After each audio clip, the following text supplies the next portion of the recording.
ব্যক্তি জায়গাটা যেহেতু উনি নিষেধ করেছেন, সো আমি এটা আনতে চাই না। বাংলাদেশের চলচ্চিত্র অঙ্গনে অপু বিশ্বাস ও শবনম বুবলির দ্বন্দ্ব যেন এক দীর্ঘদিনের আলোচিত অধ্যায়। একদিকে একজন কথা বললে অন্যজনের পাল্টা প্রতিক্রিয়া না আসা যেন অসম্ভব।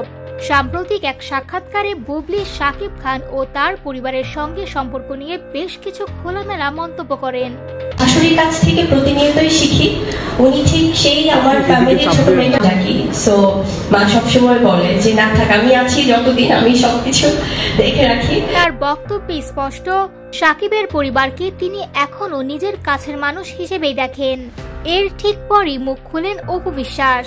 তিনি দাবি করেন, শাকিব খান নাকি তাকে স্পষ্টভাবে বলেছিলেন ক্যামেরার সামনে যেন কোনো ব্যক্তিগত কথা না বলা হয়। উনিই বলেছেন, তুমি যখন ক্যামেরার জায়গায় যাবা তখন তুমি কিন্তু শুধু একজন অপু বিশ্বাস। ব্যক্তি জায়গাটা যেহেতু উনি নিষেধ করেছেন, সো আমি এটা আনতে চাই না। একটা মানুষ প্রমাণ দিতে ব্যস্ত। আচ্ছা, বাবা ছেলে সম্পর্কে অ্যাকচুয়ালি কেমন একটা প্রশ্নের মধ্যে পড়ে। বরাবরই অপু বিশ্বাসের বক্তব্যে ইঙ্গিত থাকে শাকিব খানের সঙ্গে তার সম্পর্কের একটা বন্ধন এখনো রয়ে গেছে। আর বুবলির বলা অনেক কথাই নাকি সত্য নয়, কিন্তু সত্যটা কি? অপু বিশ্বাস ও শাকিব খানের ডিভোর্স, এটা তো প্রমাণিত বাস্তবতা।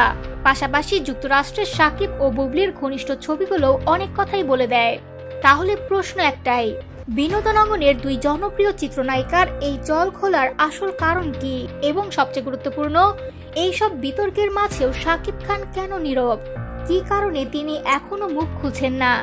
সবশেষে দর্শকদের মনে প্রশ্ন, গ্ল্যামার দুনিয়ার এই দ্বন্দ্ব কি সত্যিই ব্যক্তিগত, নাকি এর পেছনে আছে আরো কোনো অজানা গল্প? আচ্ছা।